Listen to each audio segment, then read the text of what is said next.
Hello everyone, welcome to the subject planet.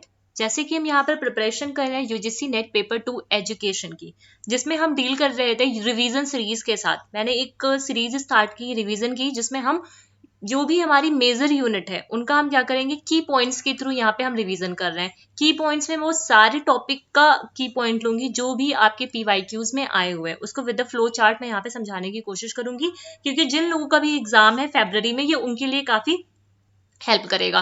Clear है। जैसे कि हम लोगों ने इससे पहले जो सीरीज थी वहां पे 3A पूरा कंप्लीट डिस्कस कर लिया और बी का कुछ पार्ट रह गया था।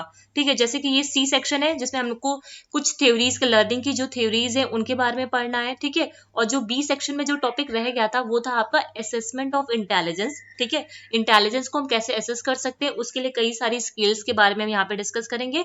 एंड एक टॉपिक ये रह गया था आपका concept of problem solving, critical thinking और मेटाकॉग्निशन। पहले हम क्या करते हैं, ये दोनों टॉपिक कवर कर लेते हैं। ठीक है, अगर उसके पास टाइम बचेगा तो हम फिर ये जो सी सेक्शन है, ठीक है, उसको हम डील करेंगे, अदरवाइज फिर उसे हम नेक्स्ट वीडियो में डील करेंगे। कोशिश करूंगी कि इसका थोड़ा सा स्टार्ट कर दूं पहले, लेकिन हम यहाँ पे बी सेक्शन का जो पार्ट रह गया है पहले हम उसको कवर कर लेते हैं। ठीक है, तो सबसे पहले हम देखते हैं असेसमेंट ऑफ इंटेलिजेंस के बारे में देखते हैं। ठीक है, असेसमेंट ऑफ, और इससे क्वेश्चंस आपके आते हैं, ये ध्यान रखिएगा, इस वाले टॉपिक से आपको क्वेश्चंस मिलेंगे। ठीक है, असेसमेंट ऑफ इंटेलिजेंस। और इसके साथ साथ आप लोग जो पीवाईक्यूज हैं वो भी लगाते हुए चलो। ठीक है, जैसे यूनिट 3 का तो मैं पूरा रिवाइज करा दे रही हूँ आपका। ठीक है, तो साथ ही साथ में इसके पीवाईक्यूज करोगे तो आपको ज्यादा अच्छे से समझ में आएगा। ठीक है, तो सबसे पहले यहाँ पे देखेंगे यहाँ पे कि असेसमेंट ऑफ इंटेलिजेंस जो है आपका, जिसे आकलन करना इंटेलिजेंस का। जैसे इंटेलिजेंस जो होती है वो हर किसी में डिफरेंट डिफरेंट होती है, तो कैसे इसको हम असेस कर पाएंगे। इसमें दो लोगों का नाम आता है। वो दो लोग कौन है आपके? दो लोग हैं आपके, अल्फ्रेड बिने। ये नाम याद रखना है आपको, अल्फ्रेड बिने। इवन आपके और भी जो भी एजुकेशन के एग्जाम्स होते हैं वहां के लिए भी ये टॉपिक इंपॉर्टेंट हो जाता है। ठीक है, और थियोडोर साइमन, राइट, इसमें कोई दिक्कत? थियोडोर साइमन और अल्फ्रेड बिने, इन दोनों का नाम आता है असेसमेंट ऑफ इंटेलिजेंस में। इन्होंने सबसे पहले ही, इन दोनों ने सबसे पहले जो आपका पहली बार इन्होंने ही बताया था असेसमेंट ऑफ इंटेलिजेंस के बारे में, इस टर्म को इन्होंने बताया था। ठीक, इसके बाद इन्होंने क्या किया था, एक इंटेलिजेंस आपका जो टेस्ट डेवलप किया था। ठीक है, इंटेलिजेंस टेस्ट वो कौन सा था, उसका नाम था बिने साइमन। इसीलिए टेस्ट, जो इंटेलिजेंस टेस्ट है उसका ये नाम भी पड़ा, दोनों के नाम से मिलके बिने Simon intelligence scale, intelligence scale बोलते हैं इसे। क्लियर है, ये बात समझ में आई। जो असेसमेंट ऑफ इंटेलिजेंस था वहां पे हम दो लोगों की बात करते हैं, अल्फ्रेड बिने की बात करते हैं और थियोडोर साइमन की बात करते हैं। इन्होंने मेजर ऑफ इंटेलिजेंस को के बारे में बात की थी, जिसमें इन्होंने सबसे पहला जो टेस्ट डेवलप किया वो क्या था, बिने साइमन इंटेलिजेंस स्केल। इसमें कोई दिक्कत नहीं होनी चाहिए। ठीक है, अब आगे चलते हैं। इसके बाद एक टर्म आता है आपका मेंटल एज। कौन सा आता है टर्म आपका? Mental age. अब मेंटल एज का क्या कंसेप्ट है? Mental age, mental age, chronicle age. ठीक है, मेंटल एज, ये मेंटल एज किसने दिया था? आपके बिने ने दिया था। ठीक है, मेंटल एज में क्या बताया इन्होंने, जो मेंटल एज है और ये जो एक है आपकी क्रॉनिकल एज। ठीक है, मेंटल एज और क्रॉनिकल जो एज होती है, क्रोनोलॉजिकल जो एज होती है उसके बारे में बताया इन्होंने। बोला जो मेंटल एज होती है वो क्या होती है, मेंटल एज वो एज होती है जिसमें हम क्या करते हैं, जो भी पर्सन है ना उसकी इंटेलेक्चुअल एबिलिटी, मतलब एज के अकॉर्डिंग, जैसे बच्चा है, ठीक है, बच्चे की एज कितनी है, 4 साल है, तो उसके अकॉर्डिंग उसकी इंटेलेक्चुअल एबिलिटी को यहाँ पे मेजर करते हैं। ठीक है, यहाँ पे मेंटल एज में क्या करते हैं, मेजर करते हैं the intellectual ability of a person. यहाँ पे हम क्या मेजर करते हैं, intellectual ability of a person. ठीक है, intellectual ability of a person, इसे लिख लो आप लोग। ठीक है, इससे ये कंसेप्ट क्लियर होना चाहिए। ठीक है, जिस ये intellectual ability of a person, इसे यहाँ पे हम कंपेयर करते हैं, उसके किसके साथ कंपेयर करते हैं, उसकी एज के साथ, उसकी एज के अकॉर्डिंग, एज से कंपेयर करते हुए हम उसकी इंटेलेक्चुअल एबिलिटी यहाँ पे देखते हैं। क्लियर है, तो मेंटल एज समझ में आया। उसका जो मेंटल एज है उसकी एज से कंपेयर करते हुए हम उसका यहाँ पे निकालते हैं मेंटल एज। और क्रोनोलॉजिकल एज क्या होती है, उसकी जो बायोलॉजिकल एज है। ठीक है, जो उसकी बायोलॉजिकल एज है। बात ये समझ में आई या नहीं आई? Biological age. ठीक है, तो क्रोनोलॉजिकल एज वो हो गई जो उसकी पर्सन की बायोलॉजिकल जो एज होती है, वो क्या होती है, क्रोनोलॉजिकल एज होती है। और मेंटल एज कौन सी एज होती है?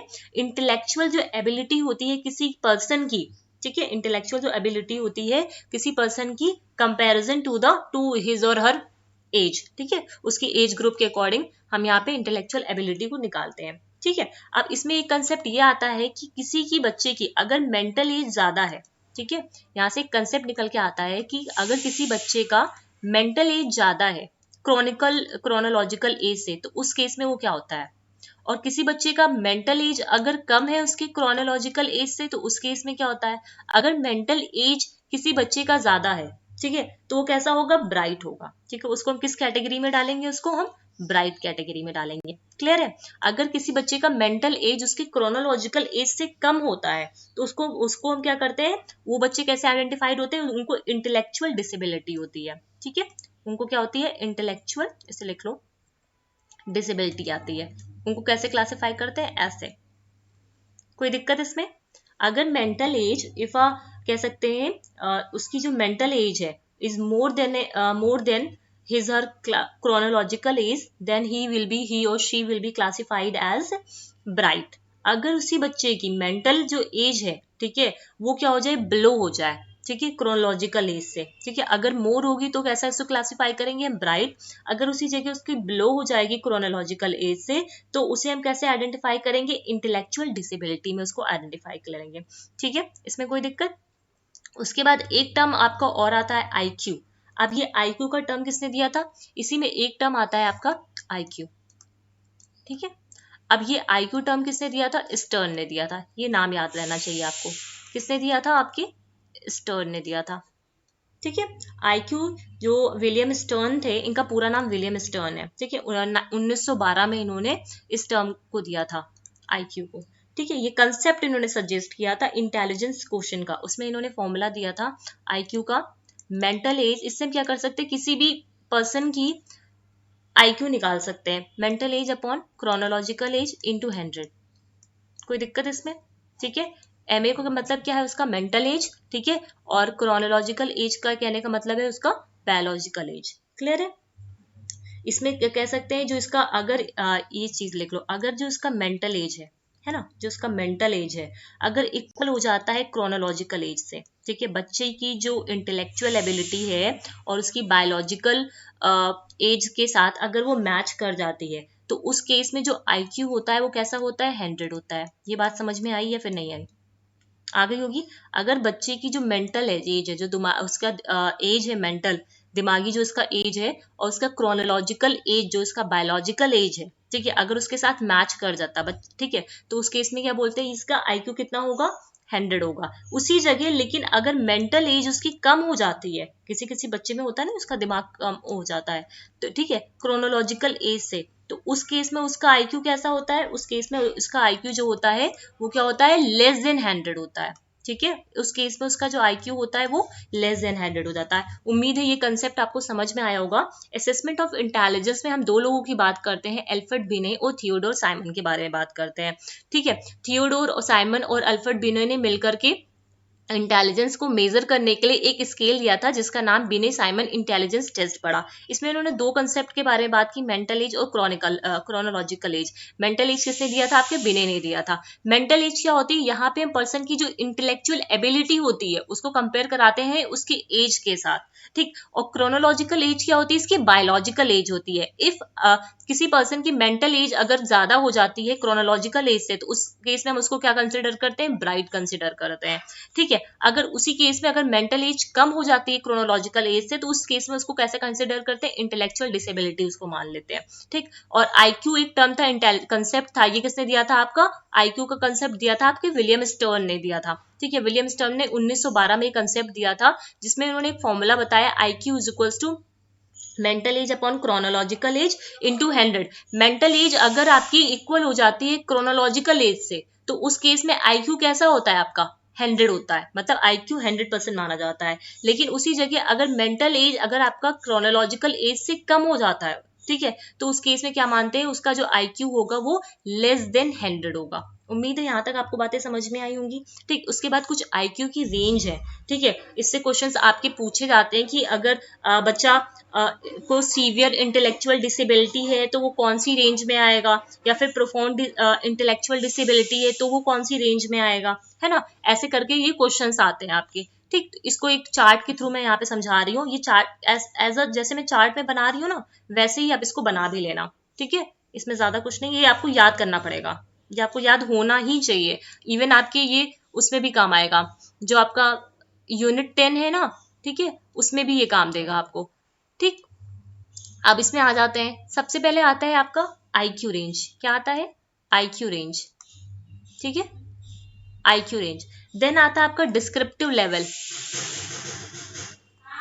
देन आता है आपका डिस्क्रिप्टिव लेवल आता है। IQ रेंज में सबसे पहले हम देखो, सबसे पहले नीचे से हम बात करते हैं। नीचे से बात करते हैं, अगर किसी बच्चे की जो IQ है वो बिलो 25 है। ठीक है, IQ कितनी है? बिलो 25। लिखते जाओ से, बिलो 25 है। ठीक है, तो उस केस में वो कैसा होगा? प्रोफाउंड या फिर intellectual disability. Profound intellectual disability, ये लिख लो। प्रोफाउंड मैं इंटेलेक्चुअल डिसेबिलिटी को ऐसे लिख रही हूँ। ठीक है, प्रोफाउंड इंटेलेक्चुअल डिसेबिलिटी बोलेंगे अगर बिलो 25 है किसी का IQ। ठीक है, और 25 टू 39 है तो उस केस में क्या होगा? उस केस में उसको सीवियर इंटेलेक्चुअल होगी। ठीक है, सीवियर इंटेलेक्चुअल डिसेबिलिटी होगी। नेक्स्ट, 25 से ऊपर आ जाओ। अगर उसकी 40 हाँ 40 से 54 के बीच में अगर है तो क्या हो जाएगा उसको? मॉडरेट। क्या होगा? मॉडरेट। नीचे से याद रखोगे तो याद रहेगा, अदरवाइज भूल जाओगे। ठीक है, 40 से 54 के बीच में। और ये तो एक बार अपने किसी गूगल पे सर्च भी कर लेना, थोड़ा थोड़ा डिफर भी कर जाता है। ठीक है, उसके बाद आता है आपका 55 से 70 के बीच में। ठीक है, किसके बीच में? 55 से 70 के बीच में। 55 से 70 के बीच में क्या हो जाएगा? मॉडरेट के बाद क्या आ जाएगा? माइल्ड। ठीक है, यहाँ पे क्या हो जाएगा? माइल्ड मेंटल इंटेलेक्चुअल डिसेबिलिटी हो जाएगी। कोई दिक्कत इसमें? उम्मीद है नहीं होगी। फिर आता है आपका 55 71 70, हाँ कुछ ऐसे 70 71 ही है। ठीक है, 279। यहाँ पे क्या होता है? बॉर्डर लाइन होता है। यहाँ पे क्या होता है आपका? बॉर्डर लाइन होता है। ठीक है, फिर आ जाओ। फिर आता है आपका 80 से क्या 80 से 89, हाँ 80 से 90 के बीच में ऐसे रहता है। ठीक है, यहाँ पे क्या होता है आपका? एवरेज इंटेलिजेंस होती है। यहाँ पे क्या होती है? एवरेज इंटेलिजेंस आ जाती है। ठीक है, फिर आता है आपका 90 से 109 110 ऐसे करके होता है। ठीक है, जहां पे हम बोलते हैं 80 से इतना हो गया ना, 80 से यहाँ पे लो एवरेज होता है। सॉरी मैंने यहाँ पे गड़बड़ लिख दिया, पहले ये लो एवरेज है। यहाँ पे पहले लो एवरेज आएगा, फिर लो इंटेलिजेंस आएगा, लो एवरेज इंटेलिजेंस आएगा, है ना। यहाँ पे लो लिख लो। ठीक है, ये लो एवरेज इंटेलिजेंस है, फिर एवरेज इंटेलिजेंस आएगा यहाँ पे। क्लियर है? कोई दिक्कत इसमें? नेक्स्ट आ जाओ। नेक्स्ट आता है आपका 90 से 109 हो गया, 110, इसको 110 भी कर सकते हो। 110 से फिर कितना हो जाएगा आपका? 119 या फिर 120 ऐसे लिख सकते हो इसको। ठीक है, ऐसे आता है जिसमें हाई एवरेज इंटेलिजेंस होता है। कितना होता है? हाई एवरेज इंटेलिजेंस होता है। ठीक है, कोई दिक्कत इसमें? ठीक, नेक्स्ट आ जाओ। नेक्स्ट आता है आपका 120 से 130। ठीक है, 120 से 130 ले सकते हो। ठीक है, 120 से 120 टू 130। 120 टू 130 अगर देखा जाए तो सुपीरियर इंटेलिजेंस आता है। कौन सा इंटेलिजेंस आता है? सुपीरियर इंटेलिजेंस आता है। उसके बाद लास्ट आपका बचता है कि अबव 130। अबव 130 में क्या हो जाता है? अबव 130। अबव 130 में क्या होता है? Very superior. यहाँ पे कौन आते हैं आपकी? Very superior. जो आपके गिफ्टेड जो बच्चे होते हैं ना, वो बच्चे कहाँ पे आते हैं? ये उनका जो इंटेलिजेंस का रेंज होता है वो कहाँ पे होता है आपका? अबव 130 होता है। ठीक, तो अगर हम बात करते हैं बिलो, मैं एक बार इसको एक्सप्लेन भी करती रही। अगर हम बात करते हैं बिलो 25 का, तो यहाँ पे क्या होता है? प्रोफाउंड इंटेलेक्चुअल डिसेबिलिटी होती है इनको। 25 से 25 से 30 के बीच में जाए, ठीक है, या 25 से 40 के बीच में जाते हैं तो सीवियर इंटेलेक्चुअल डिसेबिलिटी होती है। 40 देखो, जैसे राउंड फिगर में याद रखोगे तो भी याद हो जाएगा आपको। ठीक है, 25 से 40 के बीच में सीवियर हो जाता है। 40 से 55 के बीच में आओगे तो मॉडरेट हो जाएगा। 55 से 70 के बीच में आओगे माइल्ड मेंटल हो जाएगा। 70 से 80 के बीच में आओगे ये बॉर्डर लाइन हो जाएगा। फिर जब यहाँ से ध्यान रखो 80 से 90 के बीच में अगर हो तो ये लो एवरेज इंटेलिजेंस है, ठीक है। फिर 90 से 110 के पास आओगे तो एवरेज इंटेलिजेंस हो जाएगी। 110 से 120 के पास आओगे तो हाई एवरेज इंटेलिजेंस हो जाएगी। और अबव 130 जाओगे तो आपका कितना हो जाएगा, सुपीरियर हो जाएगा। तो ये रेंज है, ये आपको याद होनी ही चाहिए, ठीक है। और क्वेश्चंस इससे आते हैं, ये भी ध्यान रखना, ये नहीं कि इससे क्वेश्चंस नहीं आता है ऐसा लग रहा हो, ठीक है। अब नेक्स्ट आते हैं टाइप्स ऑफ इंटेलिजेंस टेस्ट पे।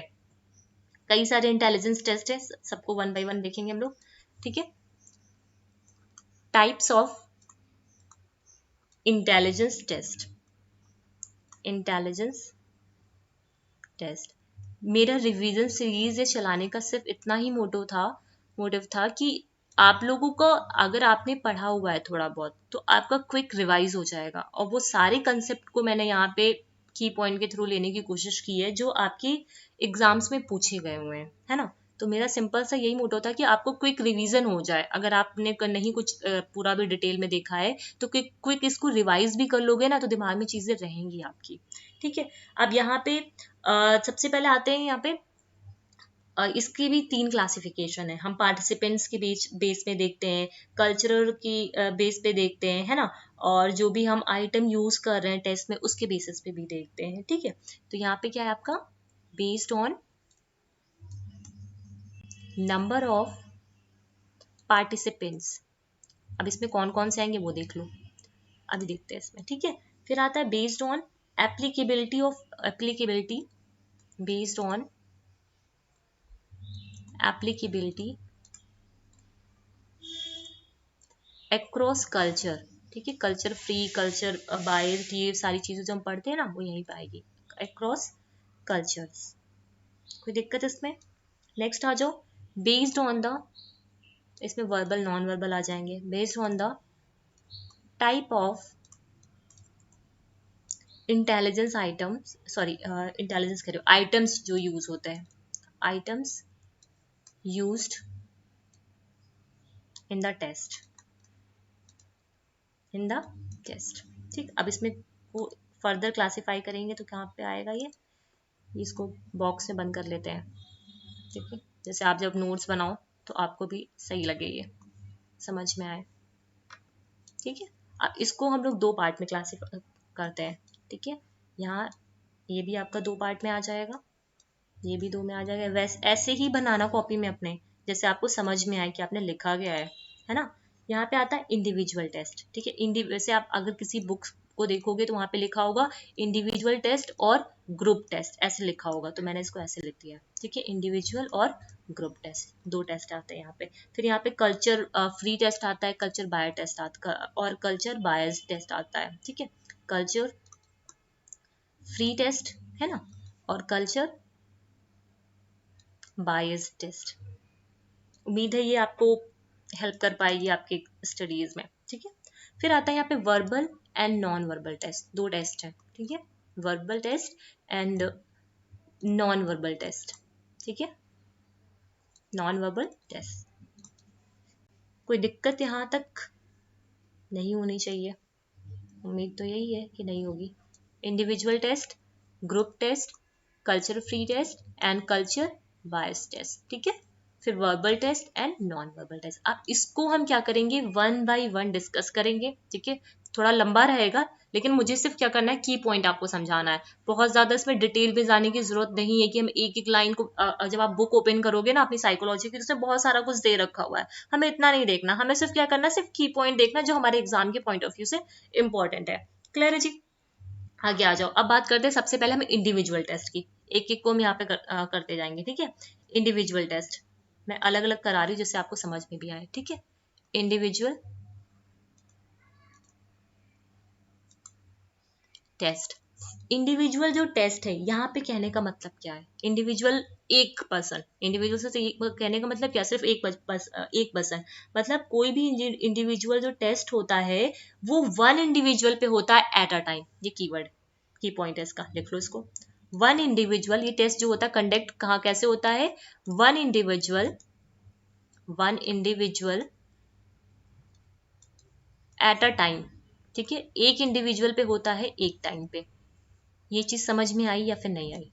आ गई होगी। ठीक है, मतलब क्या होता है यहाँ पे एक इंडिविजुअल टेस्ट होता है एट अ टाइम, जिसमें आपके स्टैनफोर्ड बिनेट स्केल आती है, वेचलर जो इंटेलिजेंस टेस्ट है, ये चीज आ जाती है। ये एग्जाम्पल भी लिख लो इसका। ठीक है, सिर्फ इतना ही याद रखना है इसमें कि इंडिविजुअल टेस्ट क्या होता है, is one that is administered to one individual. ये सिर्फ एक इंडिविजुअल पे एडमिनिस्टर होता किया जा सकता है एक ही टाइम में, एक टाइम में सिर्फ एक इंडिविजुअल, एक ही बच्चे पे हम इसको टेस्ट को कर सकते हैं। ठीक है, इसमें कई सारे स्टैंडर्डाइज इंडिविजुअल टेस्ट आते हैं। अब ये स्टैंडर्डाइज जो इंडिविजुअल टेस्ट हैं वो कौन कौन से हैं, कुफमैन स्केल्स हैं आपके। ठीक है, स्टैनफोर्ड जो हमें पढ़ना है मैं लिख रही हूँ। ठीक है, स्टैनफोर्ड बिने, एक सेकेंड, स्टैनफोर्ड बिने, हाँ ठीक है, बिने स्केल।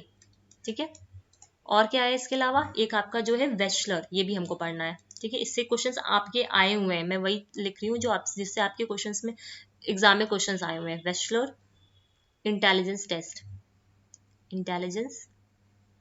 टेस्ट, ठीक है, इन दोनों के बारे में हम यहाँ पे पढ़ेंगे एक एक को। ठीक है, स्टैनफोर्ड बिने स्केल हो गई। ठीक है, और ये क्या है, स्टैंडर्डाइज आपके इंटेलिजेंस टेस्ट है। ठीक है, अब स्टैनफोर्ड जो बिने स्केल ऑफ इंटेलिजेंस टेस्ट है वो क्या है, इसे किसने डेवलप किया था, देखो नाम ही बता रही, बिने एंड साइमन ने। ठीक है, किसने डेवलप किया था, ये नाम ही बता रहा है कि बिने और साइमन ने मिलकर इस टेस्ट को डेवलप किया था, जो कि हम लोगों ने यहाँ पे भी अभी बात की थी। इस देखो यहाँ पे बिने साइमन इंटेलिजेंस टेस्ट, ठीक है, इसी की हम बात कर रहे हैं। ठीक है, स्टैनफोर्ड बिने स्टैनफोर्ड बिने स्केल, जिसे बिने साइमन इंटेलिजेंस टेस्ट जो ये था, ये किसने डेवलप किया था, बिने एंड साइमन ने। ठीक है, बिने एंड साइमन ने इसको डेवलप किया था। ठीक है, अब इसमें क्या, इसमें जो आपका स्केल है, इसमें क्या होता है कि ये जो टेस्ट था ये बहुत ज्यादा पॉपुलर टेस्ट था, सभी मतलब बहुत ज्यादा इसको बहुत ज्यादा पॉपुलर टेस्ट था, जिसमें आपकी मेंटल एज और क्रोनोलॉजिकल एज के बारे में बात की थी। और इसी टेस्ट को जो रिवाइज किया था आपके, ठीक है, जो रिवाइज किया था वो किसने किया था, आपका टर्मन ने किया था।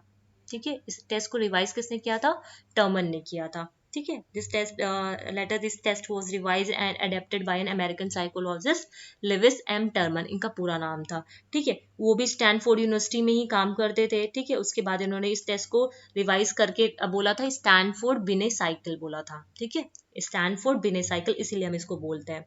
ठीक है, उसके बाद फर्दर फिर स्टैनफोर्ड बिने साइकिल को रिवाइज किया गया, तो उसमें कई सारे फैक्टर्स आए, लाइक आपकी फ्लूइड रीजनिंग आई, नॉलेज आई, क्वांटिटेटिव रीजनिंग आई, वर्किंग मेमोरी आई, तो कई सारे इसमें से आपके फैक्टर्स आए थे। ठीक, फिर आ जाओ इसमें, अब जैसे आपका ये जो इंडिविजुअल टेस्ट हमने बोला और ग्रुप टेस्ट बोला, ठीक है, दो टेस्ट की बारे में बात की थी, बैचलर्स के बारे में भी बात करेंगे आगे। ठीक है, या तो देख ही लो यहाँ पे बैचलर क्या, फिर बताती हूँ। ठीक है, इसको किसने डेवलप किया था, वेचलर जो इंटेलिजेंस टेस्ट है ये डेवलप किया था आपका डेविड वेचलर ने किया था। एक मिनट को चेंज कर दो इसे। ठीक है, इसको किसने किया था, डेविड वेचलर ने किया था इस टेस्ट को डेवलप। ठीक है, इसमें इन्होंने क्या किया था, देखो इसमें इन्होंने दो टेस्ट किए थे, एक तो एडल्ट्स के लिए किए थे और एक बच्चों के लिए किया था। ठीक है, एक जो इनका टेस्ट था वो किसके लिए था, एडल्ट के लिए था, उसका नाम भी बता रही हूँ। ठीक है, एडल्ट के लिए किया था, और जो एक टेस्ट था, one for adult and one for school age के जो बच्चे थे, ठीक है, उनके लिए किया था, और एक और जो किया था वो किसके लिए किया था, प्री स्कूल चिल्ड्रन के लिए किया था। किसके लिए किया था, प्री स्कूल जो चिल्ड्रंस होते हैं उनके लिए किया था। ठीक है, एक एडल्ट्स के लिए इन्होंने टेस्ट दिया था, एक प्री स्कूल जो चिल्ड्रंस होते हैं, ठीक है, उनके लिए दिया था, और एक किसके लिए दिया था, जो स्कूल एज चिल्ड्रन होते हैं उनके लिए दिया था। इन्होंने तीन टेस्ट के बारे में बात किया था। ही डेवलप 3 स्किल्स, इन्होंने क्या किया था, 3 स्किल्स को डेवलप किया था। ये क्या है, दीज आर द 3 स्किल्स।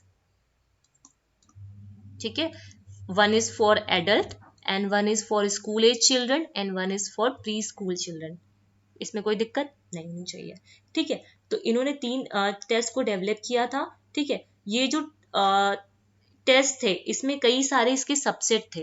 ठीक है, ये जो आपका पर्टिकुलर टेस्ट था एडल्ट का, प्री स्कूल चिल्ड्रन का, स्कूल एज स्केल का, ठीक है, इसमें कई सारे डोमेन थे, वर्बल डोमेन था आपका, नॉन वर्बल डोमेन थे। ठीक है, ये सारी चीजें इसमें आती थी। ठीक, नेक्स्ट आ जाओ, इसमें एक चीज, अब हाँ ग्रुप टेस्ट देख लो, इसमें क्या था, नाम आपको पता है, यही याद रखना है कि एडल्ट के लिए दिया था और प्री स्कूल चिल्ड्रन के लिए और स्कूल एज चिल्ड्रन के लिए दिया था। फिर आते हैं ग्रुप टेस्ट क्या था। ठीक है, ग्रुप जो टेस्ट होता है वो क्या था।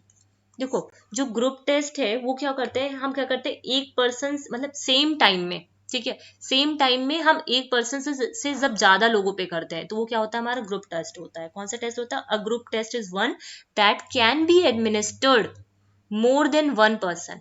ठीक है, that can be administered more than one person at the same time. Difference समझ में आया या नहीं आया? At the same time. Individual test कौन सा टेस्ट था आपका, जो हम इंडिविजुअल पे ही करते थे। ठीक है, वन इंडिविजुअल। ठीक है, यहाँ पे क्या था, one individual at a time. ठीक है, एक टाइम में सिर्फ एक इंडिविजुअल। और जो ग्रुप टेस्ट था वो क्या था आपका, मोर देन वन पीपल, मोर देन वन पीपल। ठीक है, वन पीपल से ज्यादा ये एडमिनिस्टर करते थे eight the same time, eight the same time. ठीक है, एक ही बार में हम ग्रुप कई सारे मतलब कई सारे बच्चों पे एक टेस्ट को कंडक्ट करा देते हैं और एक बार। और ये इंडिविजुअल टेस्ट क्या था, मतलब एक बच्चा पे एक ही बार में हम इस टेस्ट को एडमिनिस्टर करते थे।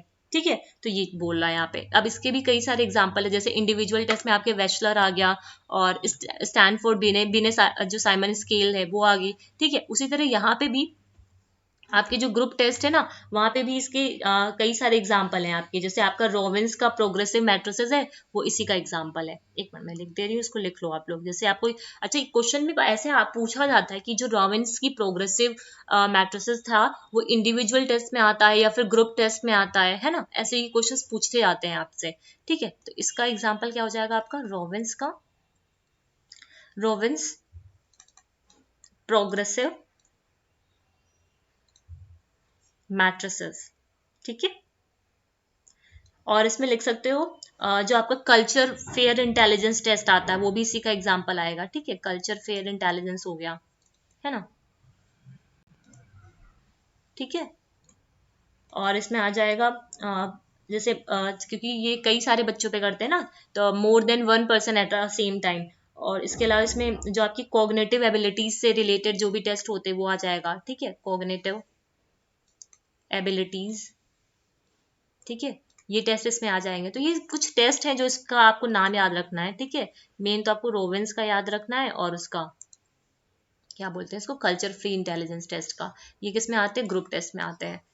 अभी आगे हम देखेंगे ये है भी क्या।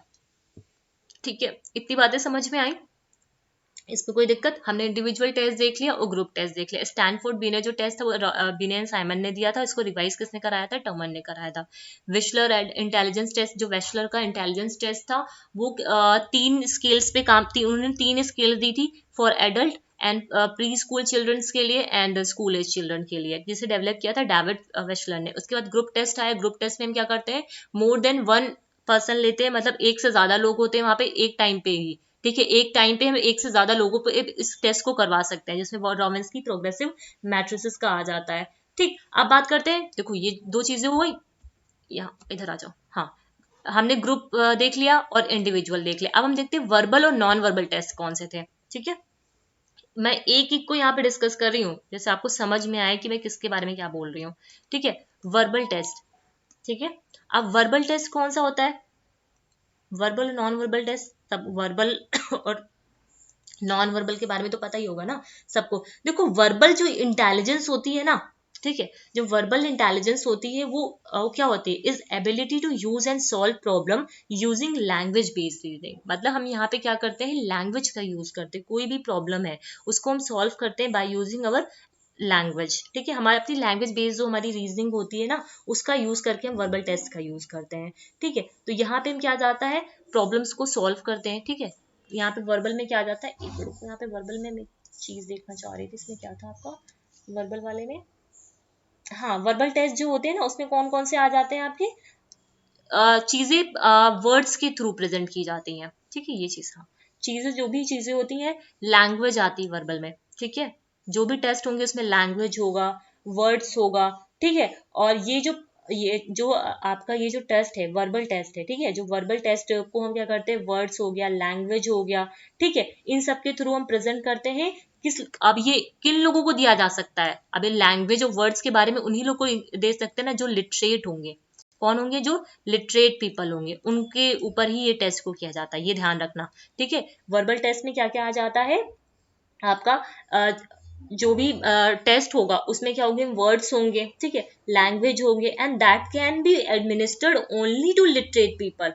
ठीक है, ये सिर्फ लिटरेट पीपल पे। देखो वर्बल चीजें आप तभी कर सकते हो ना, अब जैसे आपने कोई क्वेश्चन आया कुछ बनाया, उसमें कई सारे आपने सेंटेंसेस लिख दिए, सब कुछ लिख दिया, लेकिन जो लोग पढ़े लिखे नहीं है, क्या वो इस पेपर को, उस टेस्ट को कर पाएंगे? नहीं कर पाएंगे। तो यहाँ पे वही लोग चाहिए जो लिटरेट होंगे। ठीक है, यहाँ पे वही लोग चाहिए जो लिटरेट होंगे। और यहाँ पे लैंग्वेज बेस्ड प्रॉब्लम होती है। कौन सी प्रॉब्लम होती है हमारी? Language based. क्लियर है? समझ में आ रहा है? लैंग्वेज बेस्ड प्रॉब्लम आती है। ठीक है, और क्या हो जाता है, यहाँ पे हम चीजों को कॉम्प्रिहेंड कर पाते हैं, ठीक है, सॉल्व कर पाते हैं, है ना। तो ये सारी चीजें इसमें आती है। तो यहाँ पे क्या होता है, ये जो यहाँ पे जो इलिटरेट पीपल होते हैं उनका कोई भी यूज नहीं होता, क्योंकि उनके लिए नहीं बना हुआ है। ठीक है, ये बना है किसके लिए? लिटरेट लोगों के लिए। ठीक है, तो ये सारी चीजें इसमें आ जाती हैं। ठीक है, अब नेक्स्ट आ जाओ, जो आपका वर्बल टेस्ट में, हाँ फिर आ जाओ नॉन वर्बल टेस्ट में क्या क्या होता है। एक मिनट, समझ में आ रहा है ना? ऐसा तो नहीं है कि नहीं समझ में आ रहा हो।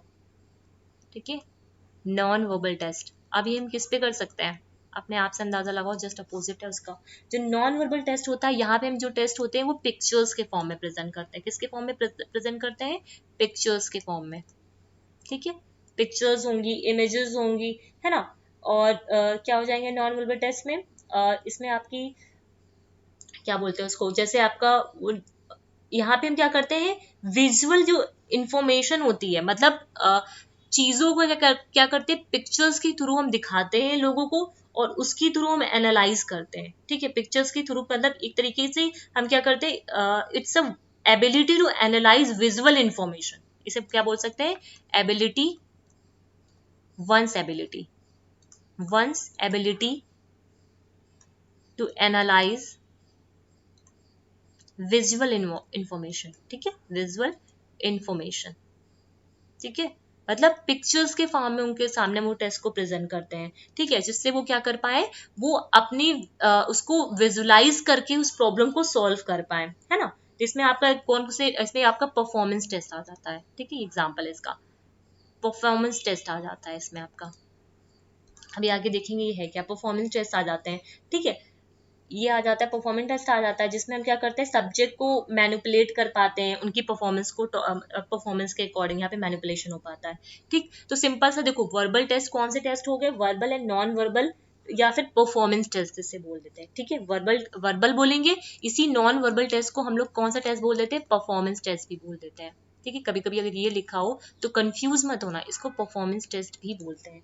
ठीक है, यहाँ पे क्या करते हैं, जो हमारा जो इंटेलिजेंस टेस्ट होता है, वहां पे वर्बल और फ्री, मतलब जो भी चीजें होती है ना, उसको हम वर्बल फॉर्म में या फिर नॉन वर्बल फॉर्म में आइटम्स को प्रेजेंट करते हैं। अगर वर्बल टेस्ट की हम बात करें तो यहाँ पे क्या होता है, यहाँ पे लैंग्वेज बेस्ड प्रॉब्लम होती है। ठीक है, प्रॉब्लम्स वर्ड्स के थ्रू प्रेजेंट की जाती है, जहाँ पे कुछ सेंटेंसेस होंगे, सारी कुछ होंगी। जो लिटरेट पीपल होते हैं ये उनके लिए होता है। लेकिन जब हम नॉन वर्बल की बात करते हैं तो वहां पे क्या होता है, ये जो टेस्ट होती है ये पिक्चर्स का यूज करती हैं। ठीक है, जो आइटम्स होते हैं ना उनको इलस्ट्रेट करते हैं, या फिर यहाँ पे परफॉर्मेंस टेस्ट के देखा जाता है। ठीक है, जो भी सब्जेक्ट है ना उसकी परफॉर्मेंस को यहाँ पे देखा जाता है, परफॉर्मेंस टेस्ट भी इसे बोलते हैं। ठीक, तो ये नॉन वर्बल टेस्ट है आपका। ठीक है, अब इसके बाद आता है आपका कौन सा रह गया, कल्चर फ्री वाला रह गया ना, कल्चर फ्री और बायस्ड वाला, दो टेस्ट रह गया। तो वर्बल टेस्ट कौन सा हो गया, यहाँ पे लिख लो की पॉइंट में।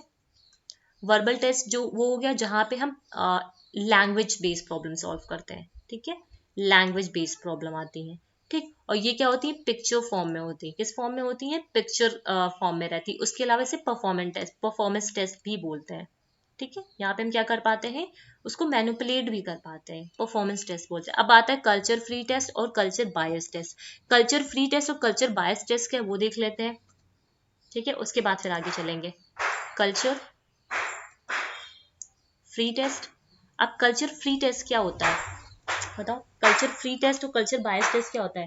देखो, कल्चर फ्री टेस्ट और कल्चर बायस टेस्ट की अगर हम बात करें, एक मिनट देख लो, कल्चर फ्री टेस्ट और कल्चर जो बायस टेस्ट होता है, दो टेस्ट है आपके ये। ठीक है, मतलब ये डिपेंड किस पे करता है, हमारे कल्चर पे।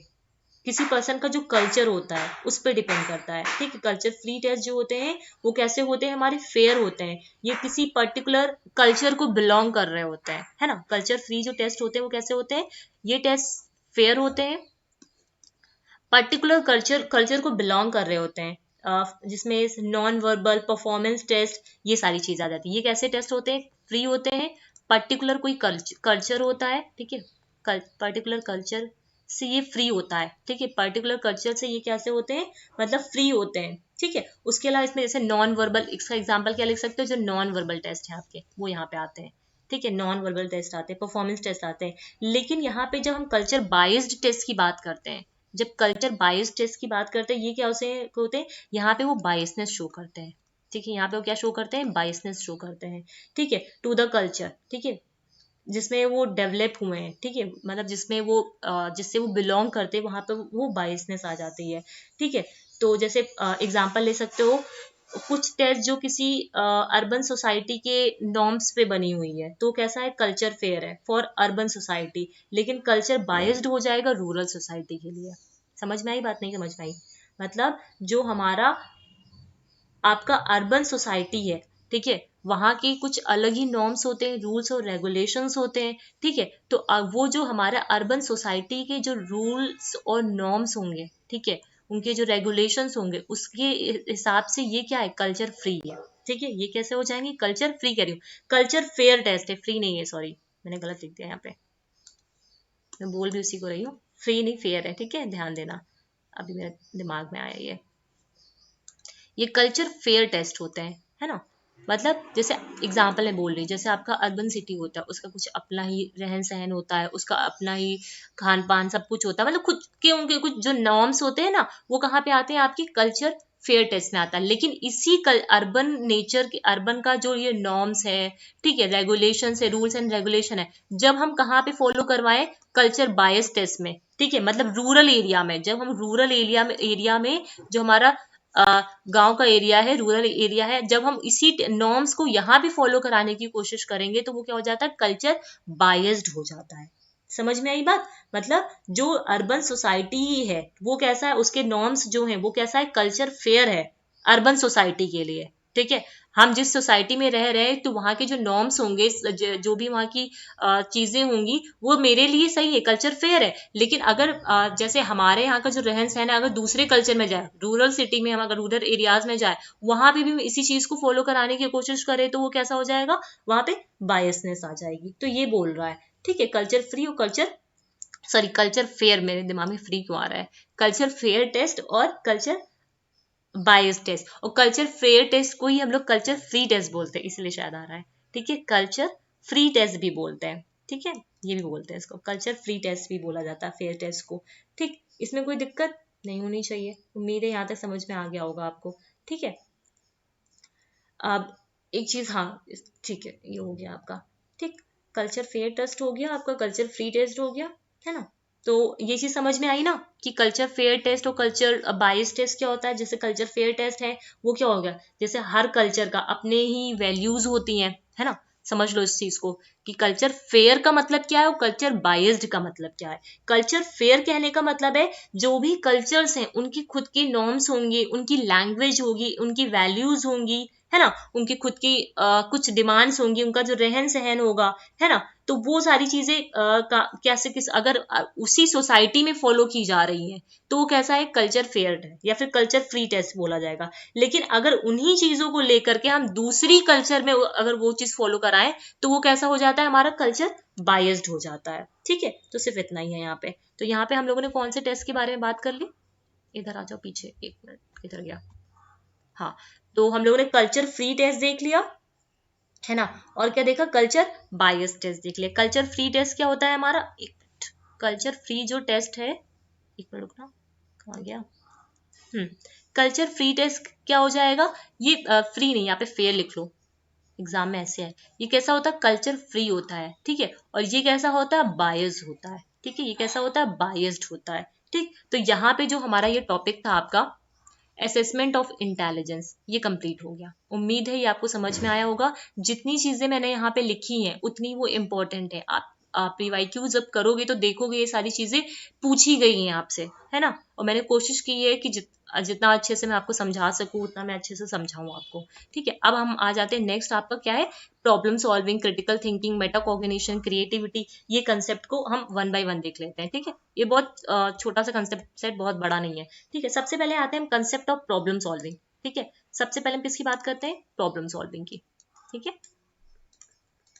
मैं पूरे पॉइंट नहीं लिख रही हूँ यहाँ पे, सिर्फ जो आपके इंपॉर्टेंट है, की पॉइंट है, जिसके थ्रू आप प्रॉब्लम सॉल्विंग को समझ पाओ। ठीक है, सबसे पहले यहाँ पे हम बात करते हैं प्रॉब्लम सॉल्विंग। प्रॉब्लम सॉल्विंग करने का मतलब क्या है, प्रॉब्लम सॉल्विंग कहने का मतलब ही क्या है, बताओ। प्रॉब्लम सॉल्विंग कहने का मतलब है कि finding a way out of difficulty. क्या है मतलब, finding a way out of difficulty. ये बात समझ में आई या नहीं आई। हम क्या करते हैं, मतलब किसी डिफिकल्टी से बाहर आने का जो रास्ता ढूंढते हैं। ठीक है, तो ये क्या हो जाता है, प्रॉब्लम सॉल्विंग हो जाता है। प्रॉब्लम सॉल्विंग जो होता है वो कैसा होता है, ये एक ह्यूमन एक्टिविटी है। ये क्या है, एक ह्यूमन एक्टिविटी है। प्रॉब्लम सॉल्विंग से तो सभी लोग समझ जाओगे क्या है, ह्यूमन एक्टिविटी एक तरीके से। ठीक है, इसमें कोई स्पेसिफिक प्रॉब्लम होती है, उसको हम क्रिटिकली सॉल्व करने की कोशिश करते हैं। ठीक, यहाँ पे कई सारी प्रॉब्लम्स आ जाती हैं आपकी, रिक्रिएशनल प्रॉब्लम आती हैं, करियर प्रॉब्लम आती हैं, स्कूल से रिलेटेड प्रॉब्लम आ जाती हैं, बहुत सारी मतलब प्रॉब्लम आ जाती है, साइंटिफिक प्रॉब्लम आ जाती हैं, है ना। ये सारी चीजें आ जाती हैं प्रॉब्लम सॉल्विंग में।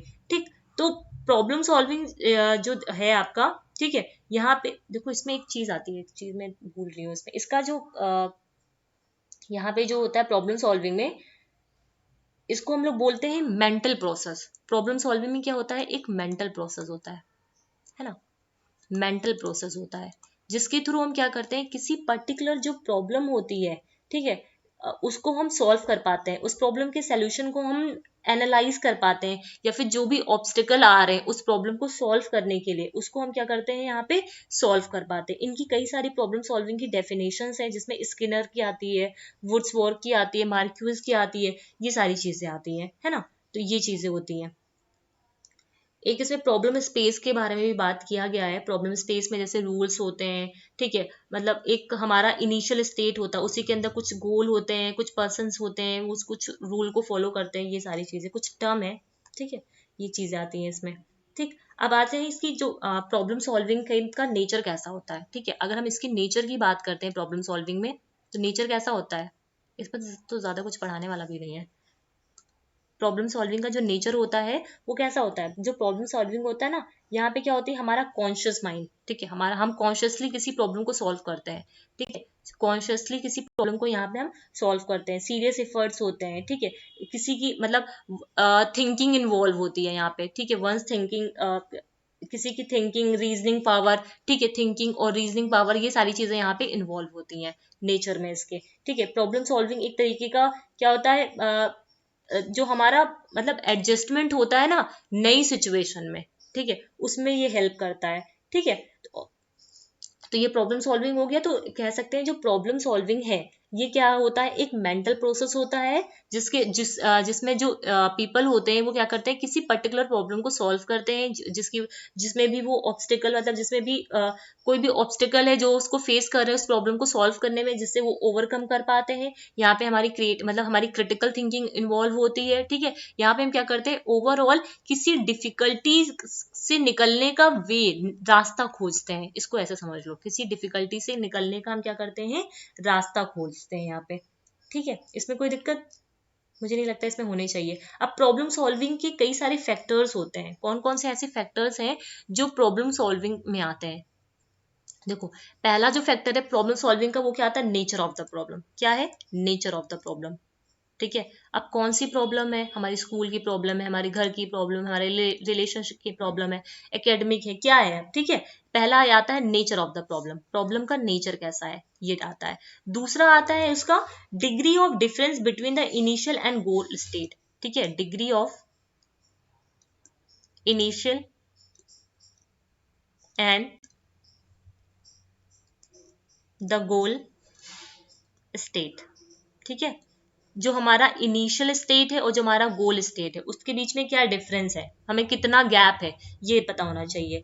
ठीक है, और उसके बाद आता है फंक्शनल फिक्सनेस, ठीक है। मतलब फंक्शनल फिक्सनेस जो होती है उसका कहने का मतलब क्या है, फंक्शनल फिक्स में कह ले सकते हैं जो कॉग्निटिव बायस होती है। मतलब देखो इसको हम कैसे, मतलब किसी भी प्रॉब्लम को सोचने के कई सारे वो होते हैं, कई सारे वेज होते हैं, ठीक है। उस वही चीज आ जाती है हमारी फंक्शनल फिक्सनेस। यहाँ पे फंक्शनल फिक्सनेस जो नहीं होनी चाहिए, हम कोई किसी भी चीज को कई सारी मतलब बायसनेस नहीं होनी चाहिए, ये कहने का मतलब है यहाँ पे, है ना।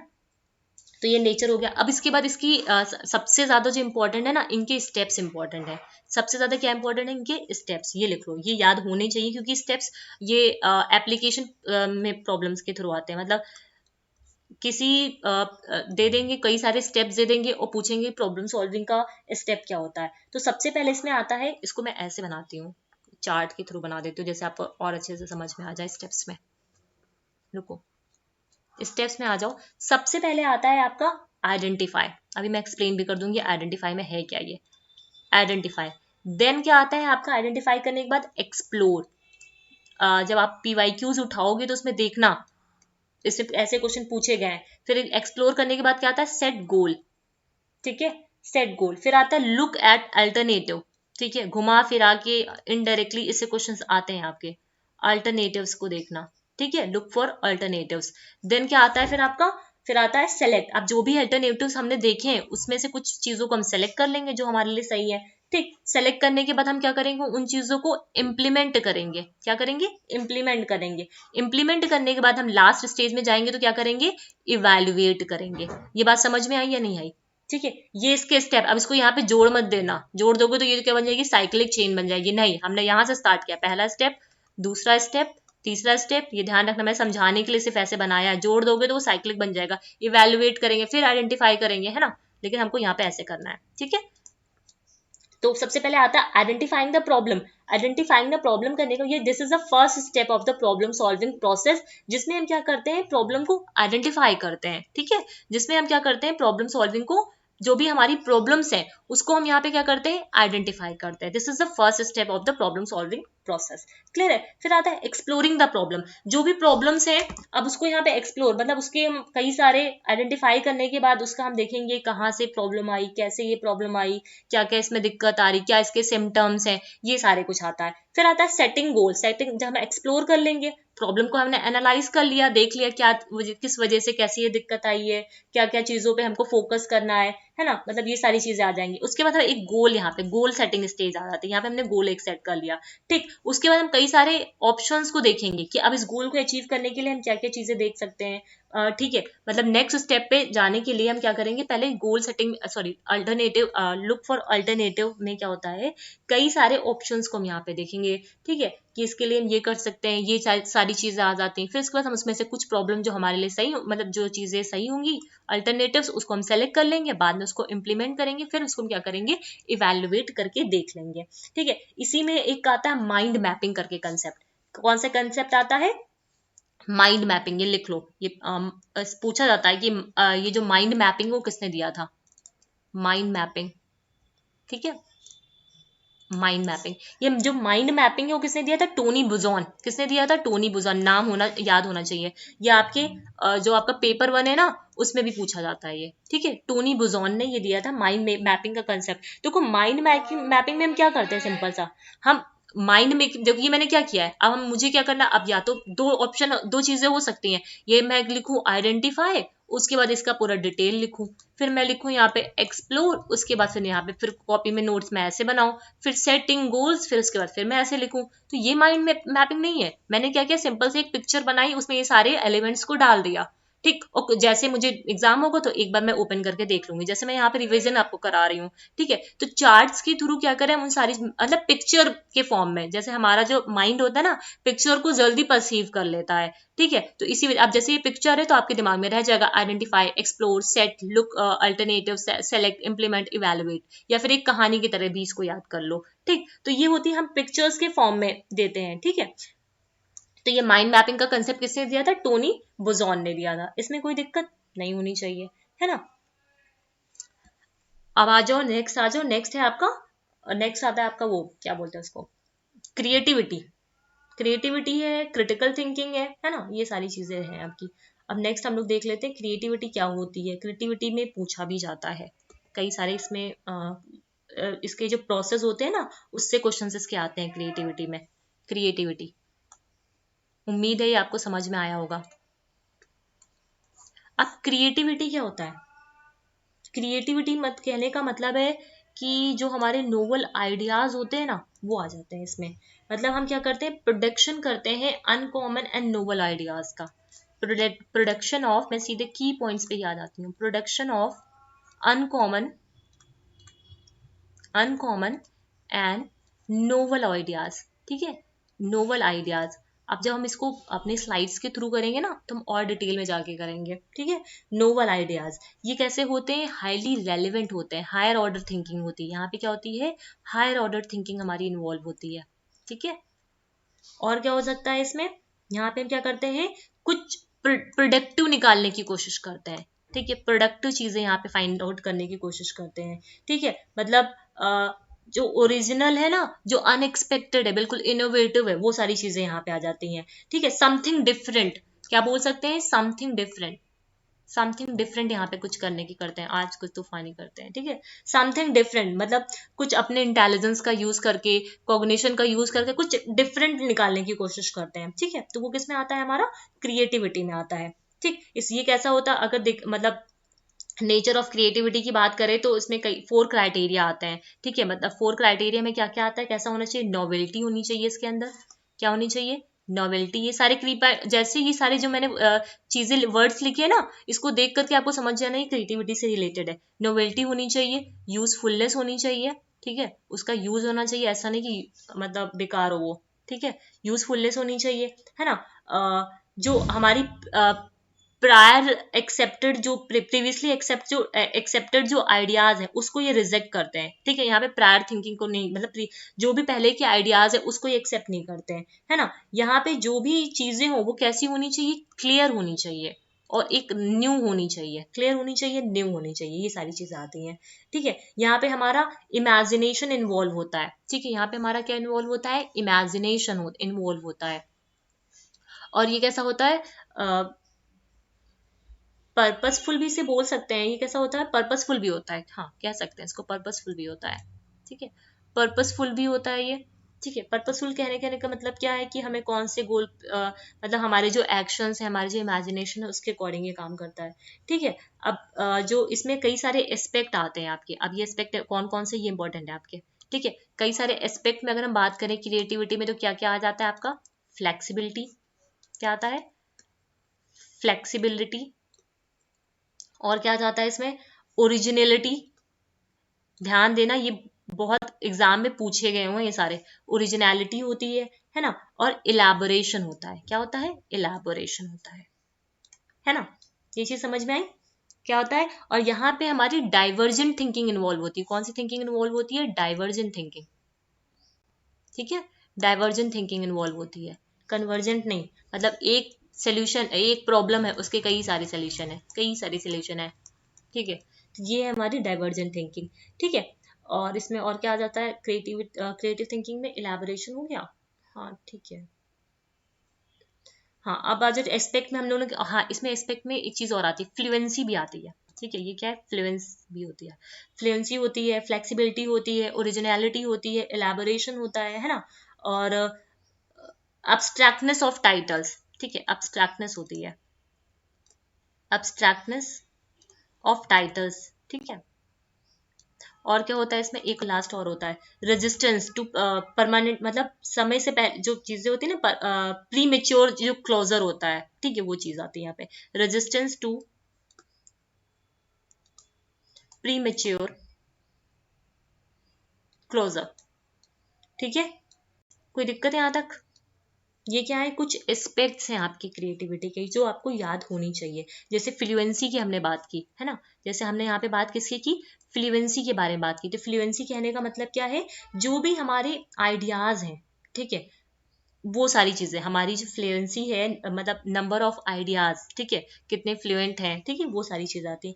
फ्लेक्सिबिलिटी में अगर हम बात करते हैं तो फ्लेक्सिबिलिटी में क्या आता है कि जो भी जो सॉल्यूशंस हैं प्रॉब्लम के, ठीक है, वो कैसे वेरी करते हैं, स्टैटिक नहीं रहनी चाहिए, फ्लेक्सिबल होनी चाहिए, चेंजेस होने चाहिए, ओरिजिनलिटी मतलब ओरिजिनल होनी चाहिए, ठीक है, ओरिजिनलिटी होनी चाहिए उनके अंदर, यूनिकनेस होनी चाहिए।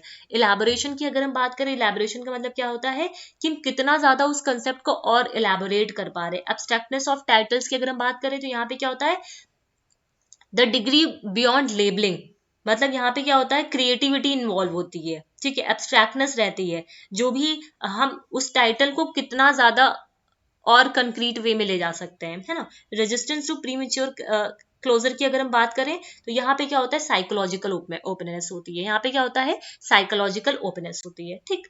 समझ में आया। अब क्रिएटिविटी के कुछ प्रोसेस हैं, ये लिख लो, ये इंपॉर्टेंट है। प्रोसेस क्या है, क्रिएटिविटी प्रोसेस, हाँ, क्रिएटिविटी का प्रोसेस कैसा होता है, ठीक है, क्रिएटिविटी प्रोसेस। अगर क्रिएटिविटी की प्रोसेस के अगर हम बारे में बात करते हैं तो यहाँ पे क्या क्या आता है, लिखो पहले, मैं इसको चार्ट के थ्रू बताती हूँ। हाँ, क्रिएटिविटी प्रोसेस में सबसे पहले आता है प्रिपरेशन। क्या आता है, प्रिपरेशन, ठीक है। देन क्या आता है, इंक्यूबेशन। क्या आता है, इंक्यूबेशन, ठीक है, इंक्यूबेशन, ठीक है। फिर आता है इल्यूमिनेशन। क्या आता है, इल्यूमिनेशन, कोई दिक्कत इसमें। इल्यूमिनेशन के बाद आता है वेरिफिकेशन। क्या आता है, वेरिफिकेशन। ये स्टेप ऐसे ही याद होने चाहिए आपको, preparation, incubation, illumination and verification, ठीक। फिर उसके बाद क्या हो जाएगा, आपका सबसे पहले क्या आएगा, प्रिपेयर किया चीजों को, ठीक। उसके बाद इंक्यूबेशन आ गया, अभी बताती हूँ इसमें होता क्या है। फिर एल्यूमिनेशन हो गया, फिर वेरिफिकेशन हो गया, ठीक। इसमें ये वेरिफिकेशन जो स्टेप है ना, इसमें दो चीजें आती है। वेरिफिकेशन कैसे कर सकते हो, इलेबोरेट करके, इलेबोरेट हो जाएगा इसमें, ठीक है, और या फिर इवेलुएशन, ये भी इसी में आ जाता है, ठीक है। अब देखो इसमें प्रिपरेशन स्टेप में होता क्या है, ये देख लो।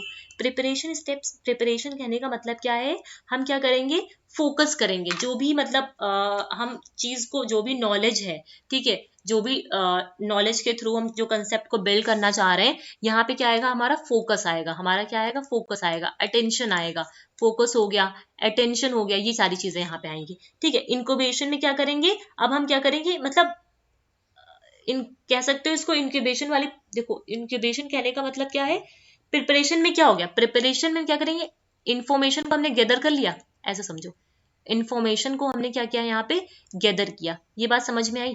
प्रिपरेशन स्टेप में सबसे पहले तो यही होगा ना, इन्फॉर्मेशन को गैदर करके देख लेंगे, फिर उसके कई सारे मतलब ट्रायल और एरर लर्निंग यहाँ पे इन्वॉल्व होंगी, ठीक है। फिर आता है स्टेजेस ऑफ इंक्यूबेशन, ये सेकेंड स्टेज है, जहां पे क्या होगा, सोल्यूशन एग्जिस्ट करेगा, यहाँ पे जो सोल्यूशन होगा, ठीक है, यहाँ पे जो इसका जो सोल्यूशन होगा वो एग्जिस्ट तो करेगा, लेकिन वो क्लियर नहीं होगा, बट नॉट क्लियर, क्लियर नहीं होगा यहाँ पे। ये बात समझ में आई, ठीक है। तो ये क्या होगा, यहाँ पे सेकेंड स्टेज में जो सोल्यूशन है वो एग्जिस्ट करेगा बट इज नॉट क्लियर, है ना।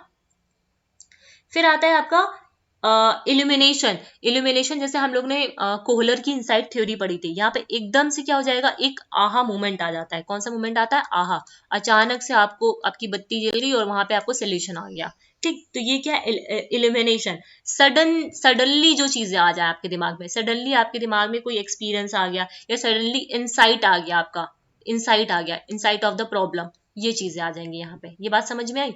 तो ये क्या होता है, इल्यूमिनेशन में आता है। फिर आता है आपका वेरिफिकेशन। यहाँ पे हम क्या करेंगे, जो भी सोल्यूशन है उसको वेरीफाई करके देखेंगे, है ना, उसको इलेबोरेट करेंगे, इवेल्युएट करेंगे, ये सारी चीजें इसमें आ जाती हैं, ठीक। तो आपको बेसिकली ये स्टेप्स याद होने चाहिए। सबसे पहला है प्रिपरेशन। प्रिपरेशन में क्या करेंगे, हम इंफॉर्मेशन को गैदर करेंगे, कई बार उसको ट्रायल एरर की मेथड का यूज करके उसको तैयार करेंगे। उसके बाद इंक्यूबेशन में क्या होगा, सोल्यूशन तो मिल जाएगा, लेकिन हमें समझ में नहीं आएगा कि अब इसको कैसे करें, इसको आगे, है ना, ये चीज नहीं समझ में आएगा। उसके बाद अचानक से आपके दिमाग में एक आहा मोमेंट आएगा, सडनली कोई सोल्यूशन आ जाएगा दिमाग में, उसके बाद हम इसको वेरीफाई करके देख लेंगे, बस हो जाएगा, ठीक। तो सेकेंड स्टेप क्या हमारा, इंक्यूबेशन, एल्यूमिनेशन और वेरिफिकेशन। तो इसको कैसे याद रखोगे, PIIV, PIV, ठीक, ऐसे याद रखोगे, कोई दिक्कत। अब ये जो क्रिएटिविटी थिंकिंग जो होती है, ठीक है, जो क्रिएटिविटी थिंकिंग है, इसमें कौन कौन सी टेक्निक्स हम यूज कर सकते हैं, बताओ तो, कौन कौन सी टेक्निक्स का यूज कर सकते हैं यहाँ पे। टेक्निक्स की अगर हम बात करें यहाँ पे, आप क्रिएटिविटी थिंकिंग के लिए टेक्निक्स भी तो यूज करेंगे, ब्रेन स्टॉर्मिंग, है ना, कौन सा हो जाएगा? Brain storming, brain storming. ठीक है, कोई टीचर ने कोई प्रॉब्लम दे दिया आपको, अब उस पे उसका आपको सोल्यूशन निकालना है, तो यहाँ पे ब्रेन स्टॉर्मिंग हो गया, है ना। और ब्रेन क्या बोलते हैं उसको, brain writing hybrid, brain writing hybrid. देखो ब्रेन स्टॉर्मिंग में क्या था, यहाँ पे क्या होता है, कोई भी सोल्यूशन है, मतलब हमारा यहाँ पे दिमाग काम करता है, ठीक है, हमको उसको सोल्यूशंस निकाले होते हैं। और जो ब्रेन हाइब्रिड होता है ना, क्या बोलते हैं इसको, ब्रेन राइटिंग हाइब्रिड, ठीक है, यहाँ पे इंडिविजुअल और ग्रुप ब्रेन स्टॉर्मिंग दोनों ही आते हैं। ठीक है, फिर आता है सिक्स थिंकिंग हैट, बहुत इंपॉर्टेंट है, बहुत, इसके लिए तो इंपॉर्टेंट नहीं है, मतलब पेपर 2 में तो ये इंपॉर्टेंट नहीं है सिक्स थिंकिंग हैट, लेकिन जो आपका पेपर 1 है उसके पॉइंट ऑफ व्यू से बहुत ज्यादा इंपॉर्टेंट है। सिक्स थिंकिंग हैट से आपके क्वेश्चंस आते ही आते हैं, आपको ये याद होना चाहिए। ठीक है, सिक्स थिंकिंग हैट्स। अब ये सिक्स थिंकिंग हैट का अभी मैं आगे बता भी दे रही हूँ कि सिक्स थिंकिंग हैट होता है क्या, मैं थोड़ा सा वैसे बता दे रही हूँ इसमें। ठीक है, पढ़ के जाना ये सिक्स थिंकिंग हैट, क्योंकि पेपर 1 में ये आता है आपका six thinking hat. Six thinking hats, 6 hats के बारे में यहाँ पे आता है, जिसमें आता है सबसे पहले व्हाइट हैट। लिख लो इसको ऐसे, देखो मैंने यहाँ पे सारे टॉपिक को लिया, आपके कोई भी टॉपिक छोड़ा नहीं है यहाँ पे। ठीक है, व्हाइट हैट आता है, हैट आता है सॉरी, फिर आता है रेड हैट, है ना, और फिर क्या आता है आपका ब्लैक हैट। ठीक है, ब्लैक हैट आ गया, पेपर 1 में देखना आपको क्वेश्चन मिलेंगे इसके। येलो हैट आ गया, है ना। नेक्स्ट कौन सा आ जाएगा आपका, ग्रीन, हाँ ग्रीन हैट आ गया, और ब्लू हैट आ गया, हो गया ना सारे, ब्लू हैट। 1 2 3 4 5 6, ठीक। हाँ, अब आ जाओ ये जो व्हाइट हैट होता है उसका मतलब क्या होता है। जो व्हाइट हैट है ना, इसका मतलब होता है आपका, व्हाइट हैट क्या रिप्रेजेंट करता है, फैक्ट्स को, जो भी फैक्ट्स होते हैं वो रिप्रेजेंट करता है। मैं की पॉइंट्स में करवा रही हूँ इसलिए डिटेल में नहीं जा रही हूँ, इसमें बहुत और भी चीजें आ जाती हैं, लेकिन की पॉइंट ऐसे समझो, व्हाइट हैट कहने का मतलब है जो भी फैक्ट्स आते हैं हमारे वो इसमें आ जाता है। रेड हैट कहने का मतलब हमारे इमोशंस, यहाँ पे हमारे क्या आ जाएंगे, इमोशंस आ जाएंगे। ब्लैक हैट कहने का मतलब ये वैसे ही नेगेटिव, ठीक है, मतलब यहाँ पे जजमेंट आएगा, यहाँ पे क्या आ जाएगा हमारा, जजमेंट आ जाएगा। ठीक, येलो हैट कहने का मतलब क्या हो जाता है, यहाँ पे क्या आएगा हमारा, जो भी हमारे लॉजिक होते हैं, है ना, वो आ जाएगा। ग्रीन हैट कहने का मतलब है ये पॉजिटिव होता है हमारा, यहीं पे हमारी क्रिएटिविटी आ जाती है, जो भी क्रिएटिविटी होती है वो थिंकिंग हैट में, ग्रीन हैट में आती है। ठीक है, ब्लू हैट में हम क्या करते हैं, कंट्रोल करने की कोशिश करते हैं। ठीक है, तो ये आपको याद रखना है फॉर पेपर 1। ठीक है, तो ये हो गया आपका सिक्स थिंकिंग हैट। ठीक है, हाँ, और तो इसमें नहीं बचा, सिक्स थिंकिंग हैट हो गया, उसके बाद हम आ जाते हैं उस पे, आपका जो क्रिटिकल थिंकिंग था। ठीक है, उस पे डायरेक्टली आ जाते हैं। फ्लुएंसी, ओरिजिनलिटी, इलैबोरेशन, फ्लेक्स, ये तो मैंने करा दिया आपको, है। हाँ, मेटा कॉग्निशन पे आ जाते हैं नेक्स्ट। ठीक है, नेक्स्ट वही रह गया शायद, मेटा कॉग्निशन पे आ जाता है। आज हमारा 3 का सी तो रह ही गया। मेटाकॉग्निशन, मेटाकॉग्निशन कहने का मतलब क्या है, मेटाकॉग्निशन से क्या समझते हो आप लोग, ये बताओ।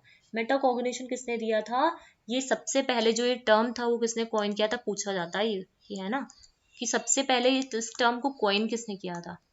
ठीक है, this term is coined by John Flavell. कौन, जॉन फ्लावल, ध्यान रहेगा, जॉन फ्लावल ने इस टर्म को दिया था। ठीक है, इसमें क्या होता है, बोलते हैं मेटा का मतलब, देखो ये जो मेटा है ना, इसका मतलब समझो, मेटा और कॉग्निशन का 2 वर्ड का मतलब समझो।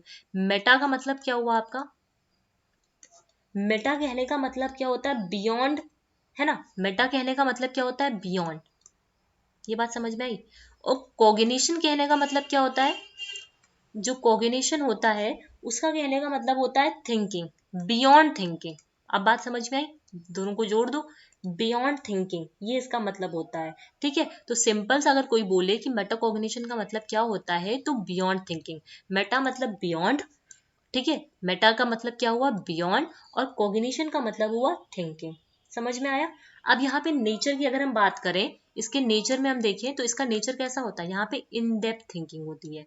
कौन सी थिंकिंग होती है यहाँ पे, पेन चेंज कर दो यहाँ का, इन डेप्थ थिंकिंग होती है ना, इन डेप्थ थिंकिंग होती है। और क्या हो जाता है मेटाकॉग्निशन में, इन डेप्थ थिंकिंग आ जाएगी इसमें, और क्या आ जाएगा इसमें, फोकस हम किस पे करते हैं, प्लानिंग पे करते हैं, है ना इसमें। और क्या हो जाएगा, मेटाकॉग्निशन की हेल्प से स्टूडेंट अपनी ही फीलिंग्स जो होती है उसके बारे में अवेयर हो पाते हैं, है ना, ये चीज़ें आ जाती हैं। और क्या आ जाएगा इसमें, और आ जाएगा इसमें हायर ऑर्डर थिंकिंग होता है इसका नेचर, है ना, हायर ऑर्डर थिंकिंग आती है इसमें। और क्या आएगा इसमें, हायर ऑर्डर आ जाएगा इसमें, अवेयरनेस और सेल्फ रेगुलेशन। क्या बोलेंगे, अवेयरनेस, एक मिनट, मतलब हम चीजों को समझ पाते हैं यहाँ पे, है ना, इसको हटा, अवेयरनेस एंड सेल्फ रेगुलेशन आ जाएगा यहाँ पे, है ना। और क्या आएगा यहाँ पे, सेल्फ रेगुलेशन के अलावा क्या चीजें आ जाएंगी, it involves knowing how to learn. हम ये समझ पाएंगे कि कैसे हमको लर्न करना, नोइंग हाउ टू लर्न, ये चीज समझ पाएंगे यहाँ पे हम, है ना। तो ये कुछ इसकी नेचर है मेटाकॉग्निशंस के, ठीक है। और इसमें मेटाकॉग्निशन में सेल्फ रिफ्लेक्शन बहुत इंपॉर्टेंट है ना, सेल्फ रिफ्लेक्शन का भी कंसेप्ट आता है, ठीक है। सेल्फ रिफ्लेक्शन आ जाएगा, सेल्फ रिस्पॉन्सिबिलिटी आ जाएगी, ये सारी टर्म्स को आप लोग लिख लेना, ये नहीं कि छोड़ दो, ठीक है। सेल्फ रिस्पॉन्सिबिलिटी, सब इसके नेचर है, सेल्फ रिस्पॉन्स नेचर बोलो, कैरेक्टरिस्टिक्स बोलो, है ना। और कैसा होता है यहाँ पे, एक्टिव कॉग्निटिव प्रोसेस होती हैं, कॉग्निटिव प्रोसेस होती है यहाँ पे, ठीक है। तो ये सारे क्या हो गए आपके, मेटाकॉग्निशन हो गया। तो मेटाकॉग्निशन में हम क्या करते हैं, जैसे कोई चीज मैंने जैसे मुझे आपको यूनिट 3 पढ़ाना है, तो मैं पहले सोचूंगी कि मैं यूनिट 3 में क्या पढ़ाऊं। अब यूनिट 3 में मुझे क्रिएटिविटी पढ़ानी है, क्रिएटिविटी में क्या मैं पढ़ाऊं, कैसे इसकी डेफिनेशन को बताऊं, इस डेफिनेशन में क्या होना चाहिए, मैं खुद से थिंकिंग बियॉन्ड, मतलब अब इस डेफिनेशन को इसने दिया था, इस डेफिनेशन में इसने क्यों नहीं दिया था, ये प्रोसेस क्यों आई थी, कैसे हुआ था, है ना। तो ये सारी चीजें किसमें आती है, हमारी मेटाकॉग्निशन में आती है। अब मेटाकॉग्निशन जो होती है, इसमें एक चीज और होती है, ये भी लिख लो जरा सा। मेटा जो कॉग्निशन होती है, मतलब इसके दो डायमेंशन होते हैं, मेटाकॉग्निशन के दो डायमेंशन होते हैं, और दो डायमेंशन क्या होते हैं, टू डायमेंशन होते हैं, ठीक है। अब ये टू डायमेंशन में आता है metacognitive knowledge, Meta cognitive knowledge,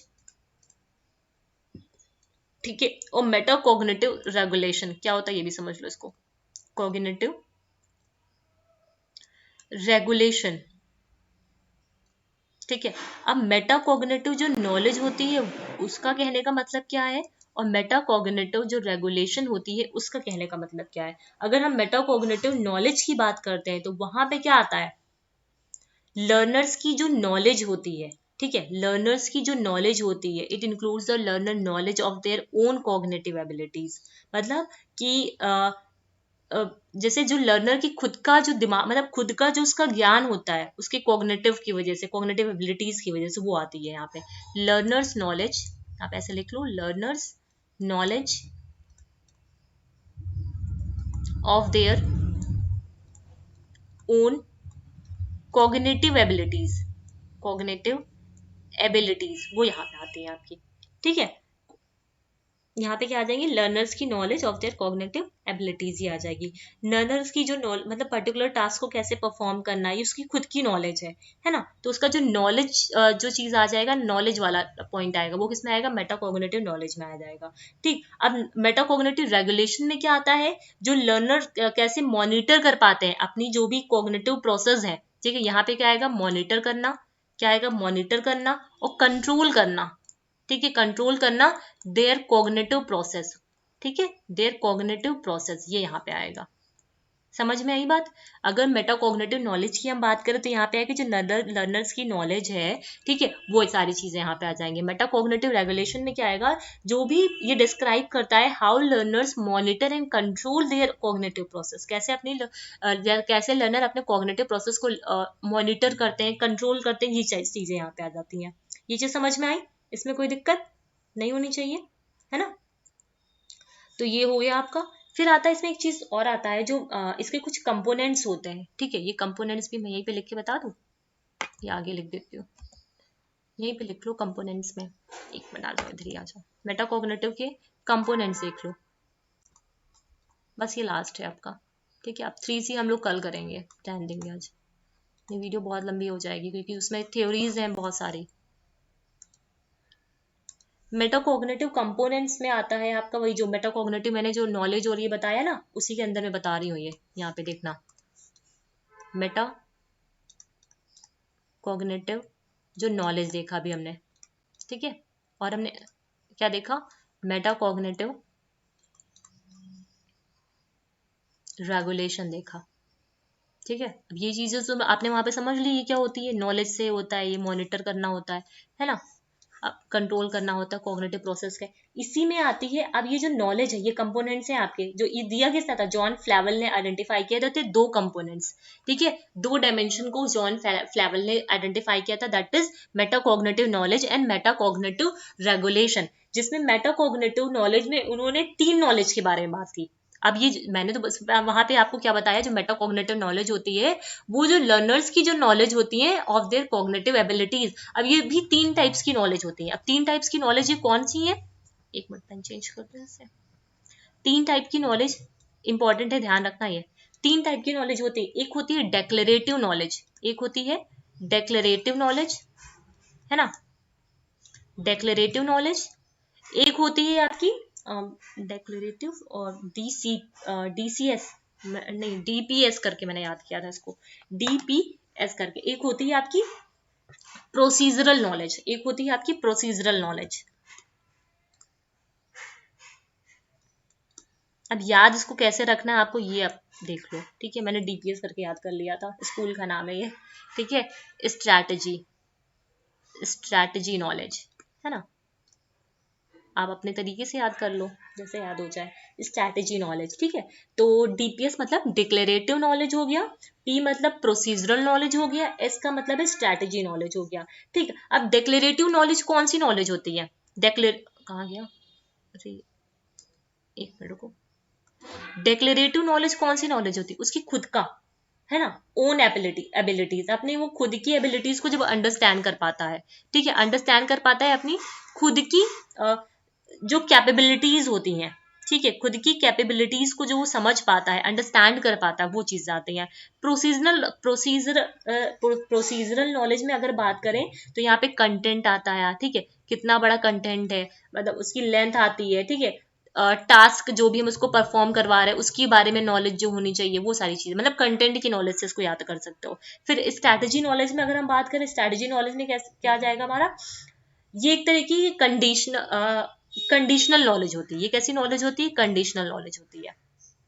conditional knowledge कहने का मतलब क्या है, कंडीशनल नॉलेज कहने का मतलब क्या है, one's ability to use strategy to learn information. अब देखो मैंने यहाँ पे स्ट्रैटेजी क्या यूज की, डीपीएस, इसको लर्न करने के लिए। अब क्रिएटिविटी में कई सारे फंक्शंस हैं, ठीक है, और मेटाकॉग्निशन में कई सारी चीजें हैं, प्रॉब्लम सॉल्विंग में कई सारी चीजें, तो वहां पे मैं कौन सी स्ट्रैटेजी का यूज कर रही हूँ इसको याद करने के लिए, इसके कंपोनेंट को याद करने के लिए, है ना, तो ये चीज आती है हमारी किसमें, स्ट्रैटेजी। मैं कौन सी स्ट्रैटेजी बना रही हूँ, जैसे आपका जो यूनिट 1 है उसमें इतनी सारी चीजें हैं कि आप मतलब एक को याद कर पाना मुश्किल है आपके लिए, तो आप कौन सी स्ट्रैटेजी बनाओ, कौन सी कहानी बना करके आप सांख्या को, वेदांता को आप याद कर पाते हो, उसके लिए आपको कहानी बनानी पड़ेगी, खुद की कहानी, ठीक। फिर मेटाकॉग्निटिव रेगुलेशन में बात करते हैं, यहाँ पे क्या आता है आपका, प्लानिंग आता है, ठीक है, क्या आता है, प्लानिंग आता है, और क्या आता है आपका, अरे मॉनिटरिंग, हाँ मॉनिटरिंग करना, मॉनिटरिंग, ठीक। फिर क्या आता है आपका, इवैल्यूएटिंग। उम्मीद है ये चीजें आपको समझ में आ गई होंगी, और यहाँ पे आपका ये टॉपिक पूरा कंप्लीट हो जाता है, ठीक है। हम लोगों ने मेटाकॉग्निशन देख लिया आपका, ठीक है, प्रॉब्लम सॉल्विंग देख लिया, क्रिएटिविटी देख लिया, ये सारी चीजें यहाँ पे आपकी कंप्लीट हो जाती हैं। उम्मीद है ये चीजें आपको समझ में आ गई होंगी जो मैंने पूरा यहाँ पे डिस्कस किया है, ठीक है।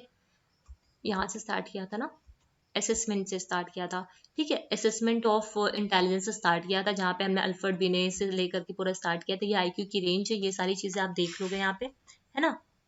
मैंने कोशिश की है मैं सारे पॉइंट को कवर करूँ, यहाँ पे कोई पॉइंट छूट ना जाए, ठीक है।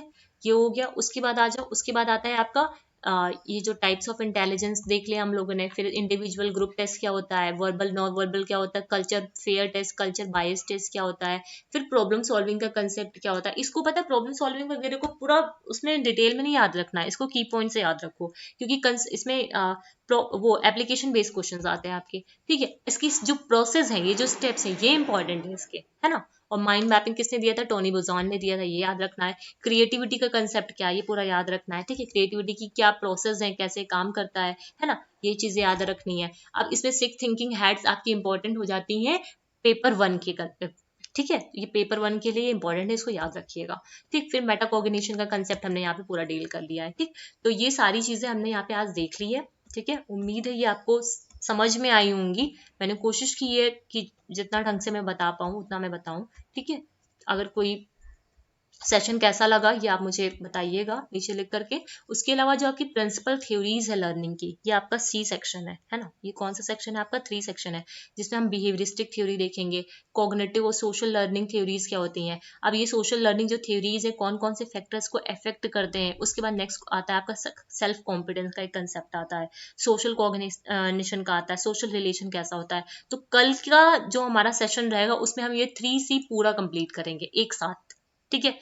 पूरा कोशिश करूंगी 1 घंटे के अंदर इसे पूरा कंप्लीट करने के लिए, 1 से 1.5 घंटे में पूरा कंप्लीट कर दूं 3C का एक साथ। फिर 3D ही रह जाएगा, वो हम नेक्स्ट डे कंप्लीट कर लेंगे, ठीक है। तो अगर ये चीजें आपके लिए हेल्प कर पा रही हूँ आपकी स्टडीज में, ठीक है, वीडियोस आपको इन्फॉर्मेटिव लगती हो, और जो जिन लोगों ने पहले की वीडियोस को नहीं देखा है वो प्लेलिस्ट में जाके ये सारी वीडियोस को देख लेंगे, है ना, ठीक। और अगर इन्फॉर्मेटिव लगे तो इस वीडियोस को अपने फ्रेंड्स के साथ भी शेयर करिए, जो भी प्रिपरेशन कर रहे हैं यूजीसी नेट के लिए। इवन जो लोग भी जून का भी एग्जाम देने वाले उनके लिए भी ये फायदा ही करेगा, ठीक है। वो अभी से ही कंसेप्ट मैपिंग बनाने का यूज कर सकते हैं, ठीक है, कॉपी में ऐसे बना सकते हैं, ठीक है। और अगर चैनल पे ये चीजें समझ में आ रही हैं तो वीडियोस को लाइक करिए, शेयर करिए और सब्सक्राइब करिए चैनल को, ठीक है। तो आज के लिए सिर्फ इतना ही, मिलते हैं नेक्स्ट वीडियो में। Thank you.